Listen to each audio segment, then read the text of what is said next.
फुरसुंगी उरुळी देवाची नगर परिषदेची पहिल्यांदा निवडणूक पार पडते आणि या निवडणुकीमध्ये एकूण 16 प्रभाग आहेत आणि 16 प्रभागामध्ये काही उमेदवार असे आहेत ज्यांच्या चर्चा या नागरिकांमध्ये नेहमीच होत असतात. त्यांचे चेहरे उल्लेखनीय आहेत आणि त्यांची कामंसुद्धा उल्लेखनीय आहेत.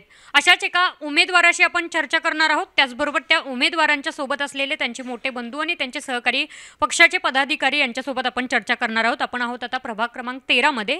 प्रभाग क्रमांक 13चे शिवसेना उद्धव बाळासाहेब ठाकरे गटाचे अधिकृत उमेदवार शंकर ढमाळ यांचे मोठे बंधू सुभाष ढमाळ, त्याचबरोबर त्यांचे परममित्र असे म्हणता येईल किंवा मग पक्षाचे पदाधिकारी, एक जबाबदार पदाधिकारी सुद्धा म्हणता येईल असे शैलेश नाना सुतार आपल्यासोबत आहेत.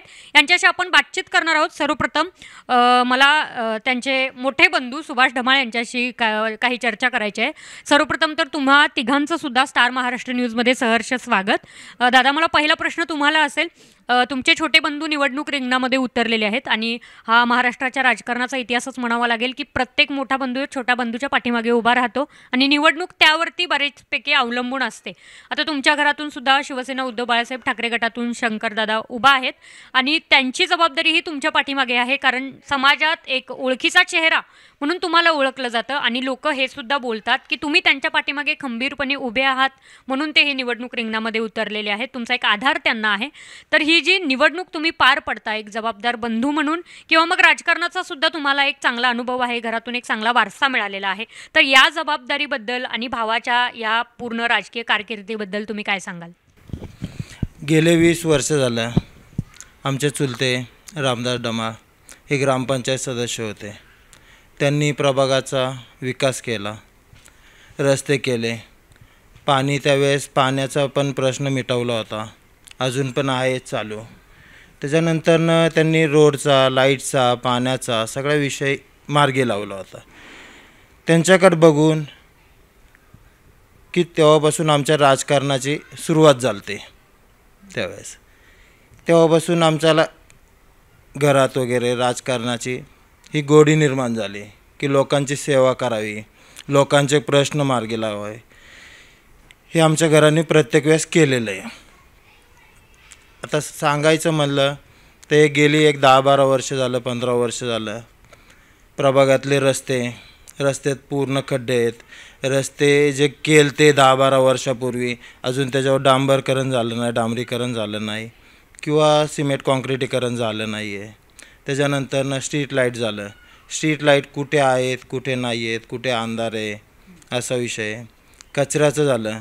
कचऱ्याचं आज गाडी वेळेवर येत नाही. कचऱ्याच्या गाड्या जरी आल्या तरी मेन रोडला थांबतात. मेन रोडला थांबून एक 10 मिनटं लागतो लोकांना कचरा गोळा करून मेन रोडला यायला.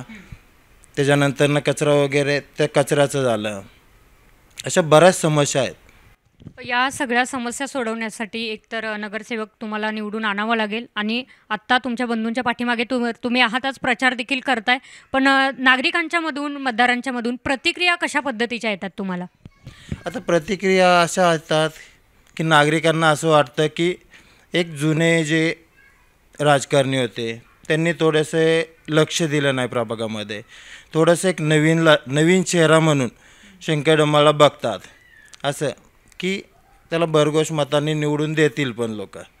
अगदीच माझा तुम्हाला पण प्रश्न असेल. आपल्यासोबत आणखीन एक आहेत, ते शिवसेना उद्धव बाळासाहेब ठाकरे गटाचे पदाधिकारी सुद्धा आहेत. त्याचबरोबर तुम्ही शंकर दादांचे एक चांगले मित्र म्हणून ओळखला जाता असे शैलेश नाना आपल्यासोबत आहेत. मला तुमच्यासाठी एक प्रश्न असेल, एक मित्र म्हणून तुम्ही पाठीमागे आहात, पक्षाचे पदाधिकारी म्हणून तुमच्या पाठीमागे एक जबाबदारीसुद्धा आहे की तुम्हाला नगरसेवक पदाचा हा तुमचा उमेदवार निवडून आणावा लागेल. पण हे सगळं करत असताना कोणकोणती विजन्स तुम्ही ठेवून डोळ्यासमोर ही निवडणुकीमध्ये तुमचा उमेदवार उभा केलेला आहे? त्याचबरोबर आत्तापर्यंत प्रभागामध्ये अशा कोणत्या समस्या होत्या ज्या समस्या तुम्हाला वाटतं की हा तुमचाच उमेदवार निवडून आल्यानंतर सोडवू शकेल?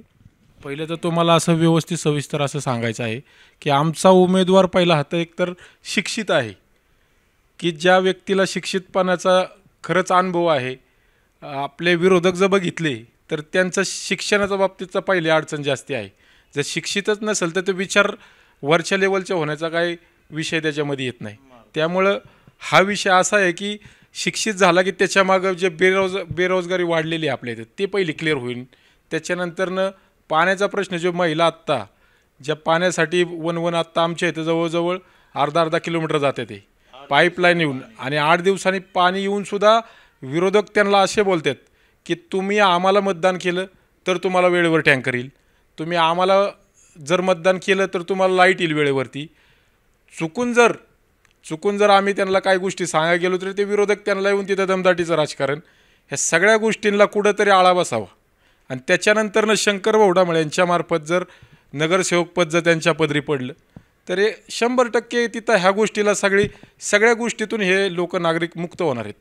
त्यासाठी माझं असं म्हणणं आहे की पाणी प्रश्न असेल, लाईटचा प्रश्न असेल, बेरोजगारीचा प्रश्न असेल, कित्येक वर्ष ती ड्रेनेज लाईन क्लिअर केली नाही आहे सत्ताधाऱ्यांनी, त्या क्लिअर करण्याचा विषय असेल, जे वयस्कर जे वृद्ध आहेत, महिला आहेत, त्यांना कुठंतरी एक चांगलं देवाचं मंदिर असेल, क्रीडा संकुलन असेल, लहान मुलांसाठी खेळण्यासाठी ग्राउंड असेल, हे सगळे विजन आमच्या पक्षामार्फत शंकरभाऊंना जर तुम्ही निवडून दिलं तर अगदी ते 100% करतील एवढी ग्वाही देतो. आणि नगरसेवक हा येणाऱ्या काळामध्ये हा आमचाच असेल हे 100% तुम्हाला सांगतो. सध्या नागरिकांमधून मतदारांच्यामधून ज्या प्रतिक्रिया आहेत त्या कशा पद्धतीच्या येतात तुमच्यापर्यंत? म्हणजे तुमचा उमेदवार जो आहे तो लोकांच्या मनापर्यंत आत्तापर्यंत पोहोचलेला आहे का? कामं वगैरे आवडलेली आहेत का? किंवा मग चांगला प्रतिसाद त्यांच्यामार्फत असा येतो की निदान ते असे लोक बोलतात की हा तुमचाच उमेदवार निवडून येईल एवढी गॅरंटी लोक देतात, असा काही प्रकार आहे का सध्या मतदारसंघामध्ये पूर्ण तुमच्या वॉर्डमध्ये? प्रचाराची जी काय पद्धत आहे मॅडम आमची, आता आमच्या घरातली सर्व मंडळी, सर्व महिला भगिनी हे आमच्या टोटल रोज प्रचारामध्ये अगदी जीवाचं रान करते. त्याच्यामध्ये आम्हाला जे हाऊस टू हाऊस आम्ही आत्ता फिरतोय, प्रत्येक घरामध्ये, फ्लॅटमध्ये असेल, बंगल्यामध्ये असेल, तिथला जो प्रतिसाद आम्हाला जो मिळतो तो अगदी उल्लेखनीय आहे. त्याच्यामध्ये कोणत्याही कसलाही दोष नाही आहे, कोणाही तसे काही आम्हाला नाही का आमच्या उमेदवाराला असं कोण की नाही का तुम्ही यान, तुम्ही हे बोलले होते, आश्वासन दिलं होतं, हा कसलाही वाईट प्रतिसाद नाही आहे. उलट प्रत्येक ठिकाणी आम्हाला विरोधकांमध्ये आता कंटाळा आलेला आहे असं महिलांचं अगदी सांगणं आहे, वृद्धांचं पण सांगणं आहे. उलट शंकरभाऊच्या मार्फत अगदी बरेचशी कामं होतील आणि ते मार्गी पण लागतील एवढीच आशा आहे त्यांना की हे व्यक्ती आल्यानंतर हा विषय क्लिअर होऊन जाईल. अगदीच खूप धन्यवाद. पण उमेदवाराशी सुद्धा बोलणं फार महत्त्वाचं आहे. मला शंकर दादा तुमच्यासाठी एक महत्त्वाचा प्रश्न असेल. तुमचे मोठे बंधू आहेत सुभाष डमाळ, त्याचबरोबर तुमचे सहकारी मित्र आणि पक्षाचे पदाधिकारी सुद्धा शैलेश नानासुद्धा आहेत. ह्या दोघांची खंबीर साथ तुम्हाला आहेच, तुमची संपूर्ण परिवार तुमच्यासोबत आहेत. तर या लोकांच्या साथीमुळे तुम्हाला काय वाटतं, तुम्ही नगरसेवक पदापर्यंत 100% पोहोचू शकाल का? तुमचासुद्धा प्रयत्न यांच्यासोबत किती वाढत चाललेला आहे आत्ता? नक्कीच. माझे मोठे बंधू सुभाष डमाळ, माझा जीवाचा सहकारी शैलेश अण्णा सुतार हे माझ्यासोबत आहेत. तसेच माझी पूर्ण फॅमिली म्हणजे लहान मुलापासून ज्येष्ठ महिलेपर्यंत, ज्येष्ठांपर्यंत सगळे माझ्यासोबत आहे. आणि नक्कीच मला विश्वास नाही तर मी ठामपणे सांगू शकतो की नक्कीच या निवडणुकीमध्ये मी विजयी होणार. खूप खूप धन्यवाद. तुम्ही तिघांनी सुद्धा महत्त्वाचा वेळ देऊन मुलाखत दिल्याबद्दल. नेमकं फुरसुंगी उरळी देवाची या भागामध्ये आणि इथल्या प्रत्येक 16 प्रभागांमध्ये नेमकं कुठे कुठे काय होणार, कोणता नगरसेवक लोकांच्या मनावरती राज्य करणार आणि त्यापैकी कुठला नगराध्यक्ष म्हणून निवडून येणार, या सगळ्या गोष्टींची आम्ही रोजच्या रोज तुम्हाला अपडेट देत राहू. पण या अपडेट्स पाहण्यासाठी आणि महत्त्वाच्या मुलाखतींसाठी पाहत राहा स्टार महाराष्ट्र न्यूज. नवनवीन घडामोडी पाहण्यासाठी स्टार महाराष्ट्र न्यूजला सबस्क्राईब करा आणि ताज्या बातम्यांचे अपडेट मिळवण्यासाठी बेल आयकॉनला प्रेस करा आणि परिपूर्ण बातमीबरोबर रहा, इतरांपेक्षा एक पाऊल पुढे.